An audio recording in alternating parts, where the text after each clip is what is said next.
Hello, I'm Jim Nicar, Director of the UT Heritage Society here at the Texas Exes.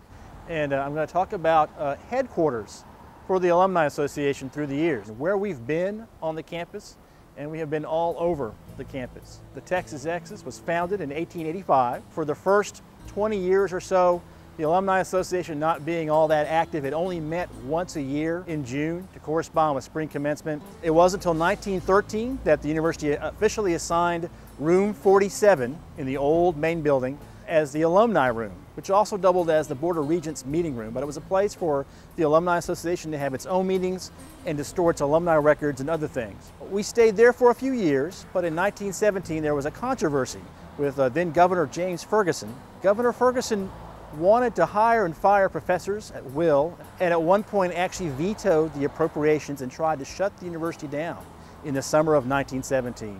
James Ferguson forced the Alumni Association to move downtown into the Littlefield building at 6th and Congress Avenue. The Alumni Association stepped in, protected the university from being shut down, and the governor wound up being impeached. It wasn't until after World War I that we reorganized and moved into the old YMCA building, which was at the corner of 22nd and Guadalupe. Actually, it was a building that the Texas Exes had helped to build. The YMCA back then was sort of a precursor to the student union. We stayed there for a number of years until we had enough money to put a down payment on an actual house. It was called the Wagner House. It used to belong to Leslie Wagner, who was the first president of the university. And his house was available, or at least half of it was available to the Alumni Association. There were 8 rooms in the house. We were able to use 4 of them. The other 4 actually was rented by a family, and actually the rent money helped pay for the utility bills. Now our director, John McCurdy, then thought we'd be there for some time, that eventually we'd take over the whole house. In came Watt Gregory in 1925.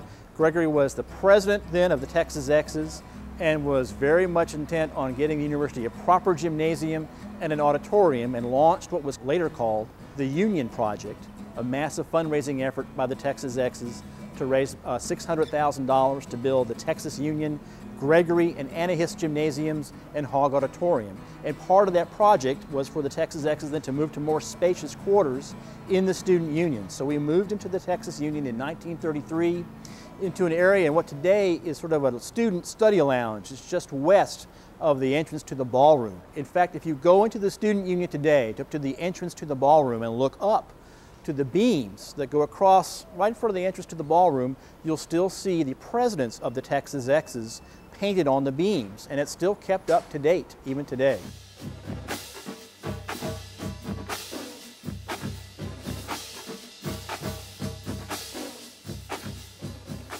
We were in the Texas Union for about 20 years. Then again, as the association grew, the office space got to be too small. We began to look to the Littlefield home as a prime candidate. It had extra parking.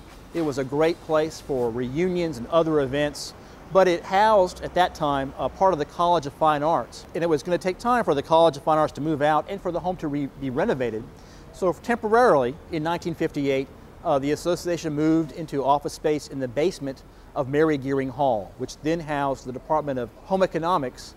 Now it's the School of Human Ecology. But there was a fire in the new facility where College of Fine Arts was going to move.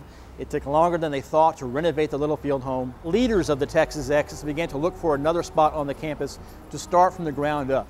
Fundraising for the new Alumni Center began in the early 1960s. The original plans for the Alumni Center actually had it straddling Waller Creek.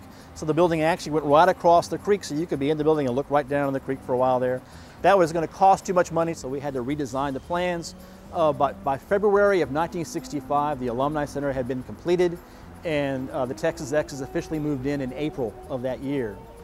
25 years later, once again, as the Alumni Association continued to grow, the old Alumni Center just wasn't big enough anymore for the programs, and another fundraising drive was initiated by then Executive Director Roy Vaughn to build an addition to the Alumni Center that was completed in 1990 and is the Alumni Center we have today.